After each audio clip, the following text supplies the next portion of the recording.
आज हम बात करेंगे कार्बोनेट्स एंड बाइकार्बोनेट्स की थर्मल स्टेबिलिटी के बारे में।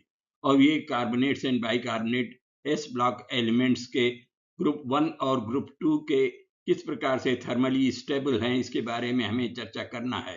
नॉर्मली कार्बोनेट्स का जनरल सूत्र अगर फॉर्मूला दिया जाए, it can be represented at XCO3। XCO3 जब गर्म किया जाता है, depending upon the type of the compound, the temperature may differ. It forms an oxide XO and carbon dioxide is released. XO oxide बन जाता है, मेटल का oxide बनता है, एलिमेंट का ऑक्साइड बनता है और साथ ही साथ कार्बन डाइऑक्साइड गैस रिलीज हो जाती है। अब ऐसा देखा जाता है कि ग्रुप 1 कंपाउंड्स ज़्यादा स्टेबल हैं तापक्रम के लिए और ग्रुप 2 के कंपाउंड्स कम स्टेबल हैं। इसका मतलब ये हुआ कि ग्रुप 1 के कंपाउंड्स को अगर हम विभक्त करना चाहें, डिकम्पोज करना चाहें, तो अधिक ताप की जरूरत पड़ेगी और ग्रुप 2 के कंपाउंड्स के लिए कम टेम्परेचर पर भी वो डिकम्पोज हो जाते हैं। लिथियम इसमें से एक भिन्नता है। लिथियम का ग्रुप 2 के एलिमेंट से प्रॉपर्टीज के बारे में डायगोनल रिलेशनशिप है, जिससे कि लिथियम का कंपाउंड्स ग्रुप 2 के कंपाउंड से या लिथियम की प्रॉपर्टी ग्रुप 2 के एलिमेंट्स के कंपाउंड से या एलिमेंट से मिलती जुलती है। इसलिए लिथियम अपने विभिन्न आगे के परमाणुओं से ग्रुप 1 के एटम से या एलिमेंट से उनकी प्रॉपर्टीज अलग होती है।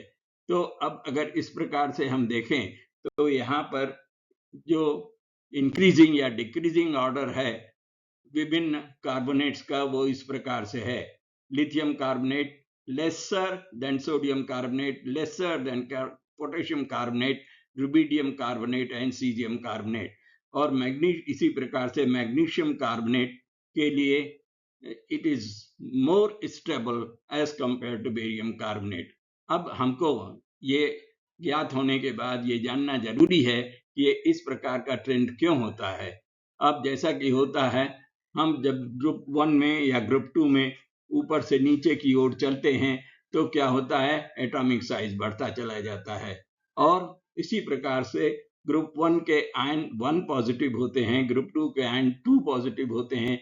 चार्ज तो जरूर है, लेकिन उनकी charge density down the group भी बढ़ती चली जाती है।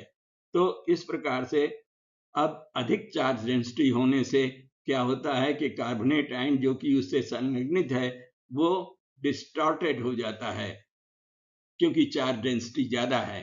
डिस्टॉर्टेड मतलब वो उतना ठहर नहीं पाता, और जब हम गर्म करते हैं तो वो आसानी से डिकम्पोज हो जाता है। जबकि नीचे के तत्व जैसे कि बेरियम है, उसका साइज ज्यादा है, चार्ज डेंसिटी कम है, इसलिए वो अधिक तापक्रम के लिए उस पर डिकम्पोज होगा। तो magnesium carbonate has lower thermal stability than barium carbonate. तो ये कुछ बातें हैं जो कि कार्बोनेट्स के बारे में, डिकम्पोजिशन ऑफ कार्बोनेट या थर्मल स्टेबिलिटी ऑफ कार्बोनेट के बारे में हमें जानना जरूरी है। ओके।